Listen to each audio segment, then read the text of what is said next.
Now that we have talked about experiment, sample space, and event, let's now move on to the concept of what is a probability. Okay, so let us assume that we have done an experiment, and S is the sample space. S is the sample space of an experiment. Okay, a probability is a function. Sorry, no, we should not say f, we should say p. It's a function p from the sample space to the segment 0, 1 of real numbers. So it's all the real numbers between 0 and 1, with 0 and 1 included in that, such that the sum of the probabilities of the outcomes in the sample space equals 1. Okay, so when we talk about a probability, it's a function that assigns a real number for every outcome. That real number has to be between 0 and 1 inclusive. It could be 0, it could be 1, but with a very important condition, that when you add up these numbers together, they should add up to 1 over all possible outcomes. Okay, so if we go, for example, if we go back to the experiment of tossing a coin,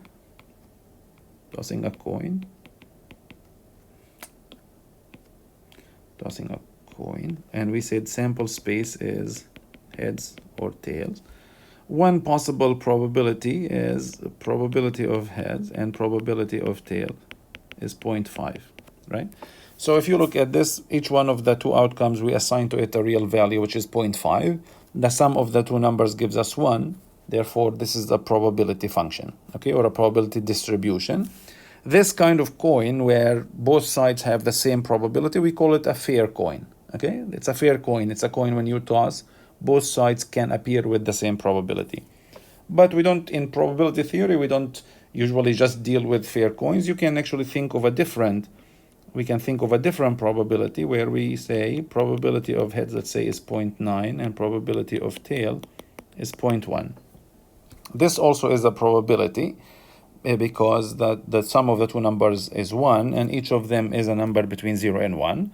This is a coin that is heavily biased towards heads. What this means intuitively is that if you toss this coin, let's say 100 times, you expect to see heads 90 times of the 100. Okay, 90 of the 100 times you're going to see heads, for example. So this is what we call a biased coin. Okay, if I am rolling a die, let's say, the sample space, as we said, is 1, 2, 3, 4, 5, 6. Again, we can now talk about a fair die where the probability of all 6 sides is equal, and it is 1/6.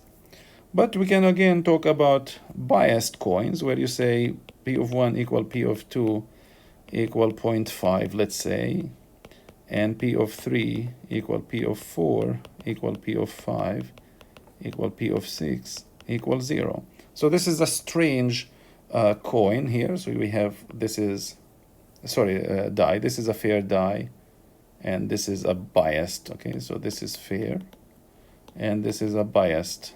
And it's biased in a very bad way here, in the sense that when you roll this die, you will never ever see 3, 4, 5, or 6. For some reason, they cannot appear.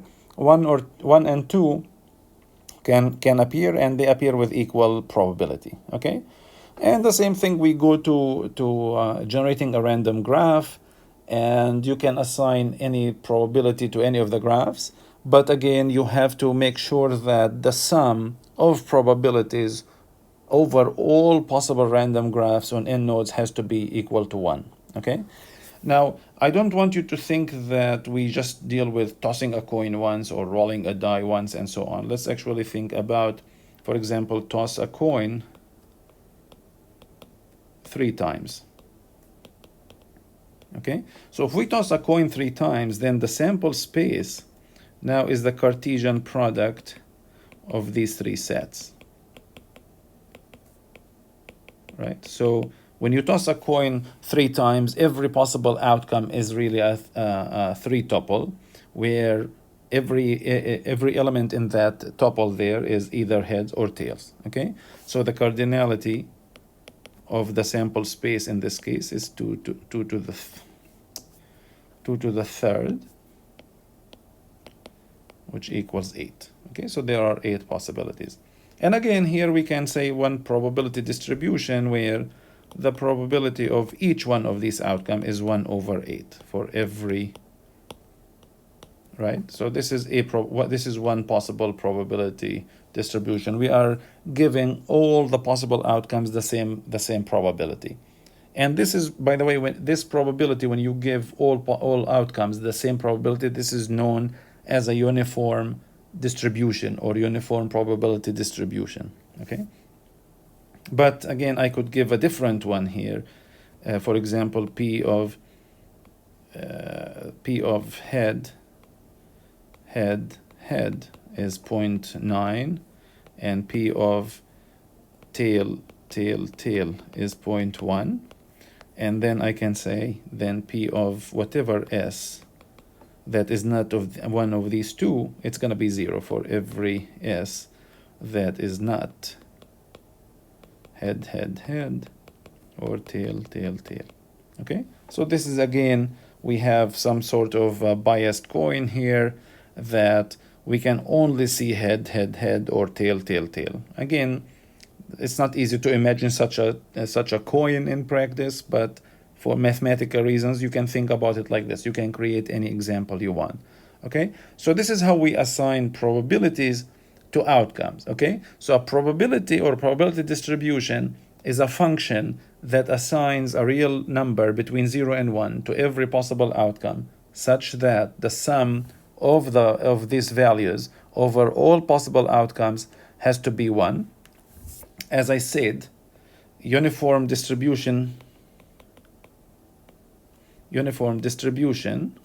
is one special probability distribution or probability function where the probability of S is 1 over the size of S for every outcome in the sample space. So all outcomes have exactly the same probability. Okay, now one important thing is that when we talk about probability, as I said at the beginning, we are usually not interested in the probability of the individual outcomes, but in the probability of an event. So if we have, remember that if we have a sample space S, this is sample space, and E, which is a subset of S, is an event.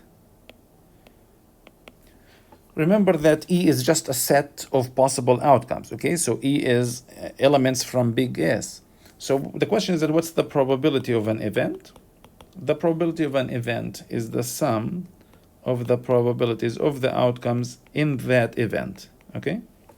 So it's the sum of the probabilities of the outcomes in that event, okay? So if I go back, let's talk about, let's say, roll a die, okay?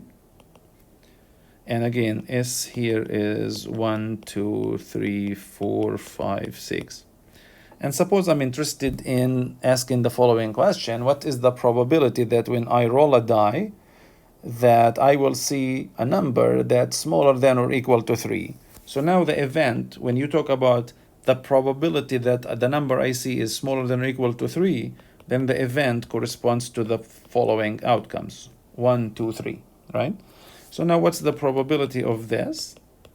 If the die is fair and the probability of all 6 sides is 1 over 6, then this becomes, the probability of this is the probability of 1 plus the probability of 2 plus the probability of 3, which is 3, 6, which is 1/2. So the probability, when you roll a die, a fair die, the probability that you'll see a number smaller than or equal to 3 is 1/2. Okay, now let's look at maybe more interesting example here. So suppose that we have the following experiment.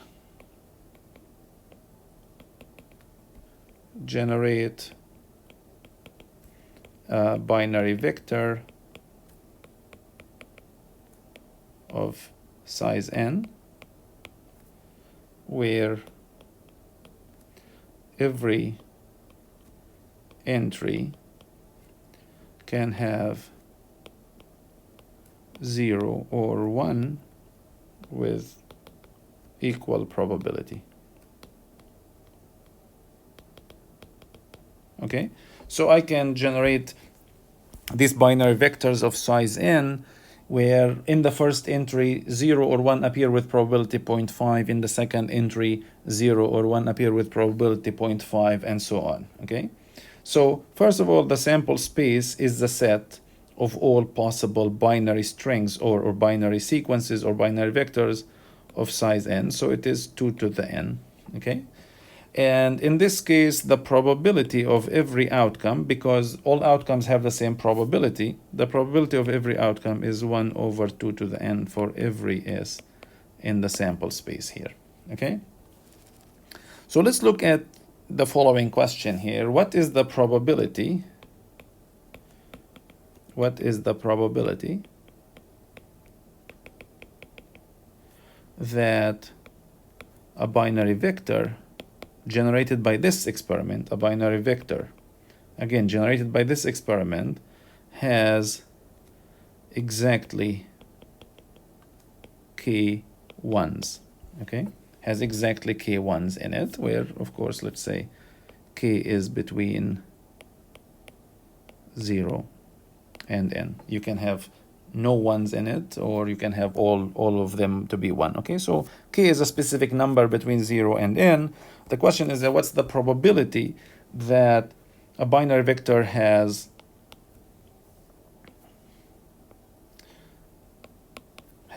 exactly k1s in it. Okay, so now if you look at the way to reason about this question is to think about two things. One of them is how many, since all vectors have the same probability, 1 over 2n, the first question is that we need to ask how many vectors have exactly k1s. And the second question is, for each such vector, let's call it v, what is P of v? Okay, so the first question is just a counting question. How many vectors of size n have exactly k1s? Going back to what we learned about counting, you should be able to answer this question easily, and the value here, or the number, is n choose k, right? So choose k places for these ones, and this is the number of ways we can choose k places to put the ones in, is the number of vectors that have exactly k1s in them. Okay, and the question now is that what is the probability of having k1s in it? Okay, so now I'm talking about what is the probability of a specific vector, okay, that has, k1s in it. So now the answer is, what was the probability? Let's look at the first position, and we say, what's the probability of having there the 0 or 1? It's 0.5. What's the probability of having actually any of the values in any of the entries here? It is 0.5. So this actually end up being for all the k1s, for each of the k1s, their probability is 0.5. The one was generated with probability 0.5. It's 0.5 to the k. But also the other ones are zeros, and they were generated also with probability 0.5 for each one of the other n minus k elements. So this is really 0.5 to the n. Okay, so what is the probability that a binary vector has exactly k1s? It is n choose k 0.5 to the n. Okay, now if we change the problem slightly and we say the probability of generating a 1, let's actually write it here. So we look, suppose I change the problem slightly, where for every entry in the vector, for every entry, probability of 1 is some value, let's say p, and probability of 0 is 1 minus p. P doesn't have to be 0.5. Then I ask, what is the probability of having k1s? Now, we still have n choose k ways of choosing k places for these ones. But the probability of a vector having exactly k ones is now different, because we generate one with probability p. Since there are k ones there, the probability is p to the k. And the other n minus the other n minus k positions in the vector have 0, where every 0 was generated with probability 1 minus p. So it's 1 minus p to the n minus k. Okay?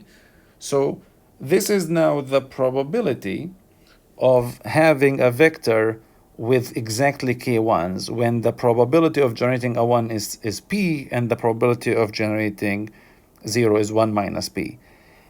If we use this reasoning, we can go back now to the interesting question of the Erdős-Rényi procedure or experiment of generating graphs with n nodes and probability p. Again, as a reminder, p here is the probability that we will add an edge between a pair of nodes or two nodes. Okay, so the question now, suppose I do this experiment where I say generate random graphs with n nodes, and for every two nodes you add an edge with probability p, and for every two nodes you don't add an edge with probability 1 minus p. And now I ask, what is the probability? What's the probability that the graph generated by this experiment has exactly k edges in it? Okay. If I ask this question, this is very similar to the previous question about the probability of having k ones in these vectors. But now the vector is not of size n. You can think about it as a binary vector, where every entry has 1 in it if there is an edge, every entry has 0 in it if there is no edge. So now the question is that we need to look at what are the entries, what's the size of this vector. The size of this vector is the maximum number of edges that a graph can have, right? So if I look at, let's actually first talk about a specific graph. Let's talk about this graph that has 3 nodes, 1, 2, 3. And I want to look at them. I can actually turn this into a vector of size 3 here. And the first entry for the vector is the set 1, 2. The second entry corresponds to 1, 3. And the third entry corresponds to 2, 3. Okay? So what do I mean by 1, 2 for the first entry? I will put 1 here if there is an edge, and 0 if there is no edge between 1 and 2. So if we think about the graph as being like this, then between 1 and 2 there is an edge. Between 1 and 3 there is no edge. Between 2 and 3 there is an edge, right? So if you think about it, the number of graphs on 3 nodes is really now the number of vectors of size 3 that where every entry is either 0 or 1, and you end up with 2 to the third, which is 8. Okay. Now the question for these 3 nodes, the size was 3. If we have n nodes, okay, so if we have 1, 2, 3, all the way to n, what's the size of this vector? Okay, so the size of this vector is the number of sets of 2 nodes. And again, if you go back to counting, this is n choose 2, or n times n minus 1 over 2. Okay, so now our problem of generating a random graph becomes the following. You want to fill a vector of size 1, 2, 3, all the way to n times n minus 1 over 2, where this entry here, for example, would be 0 or 1, depending on whether there is an edge or not between a specific pair of nodes, and so on. So from 1 to n times n minus 1 over 2, this is the total number of pairs or sets of 2 nodes in the graph.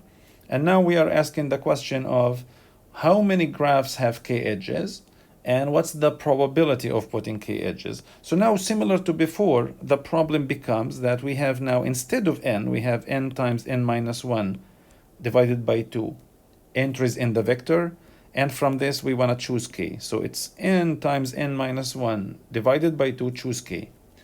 For each one of these entries, we want k, exactly k ones there, And we add an edge with probability p, therefore it is p to the k. So for all the k edges, it's p times p times p k times. For all the other pairs of nodes or sets of two nodes, we don't add an edge, and that happens with probability 1 minus p. So it's 1 minus p to the n times n minus 1 over 2 minus k. Okay, so this is very similar to the problem of computing the probability of a bit vector of size n having a number of ones. The only difference here is that the n became the n times n minus 1 over 2 in this case. Okay, so this is very, very important to understand. The probability of an event is just the sum of probabilities of outcomes in that event. And so the problem now gets reduced to, let's count the number of elements in the event, find their probabilities, sum those, and we are done. Okay, and this is the first example here where we need to know how to count, because without counting we will not be able to do this exercise.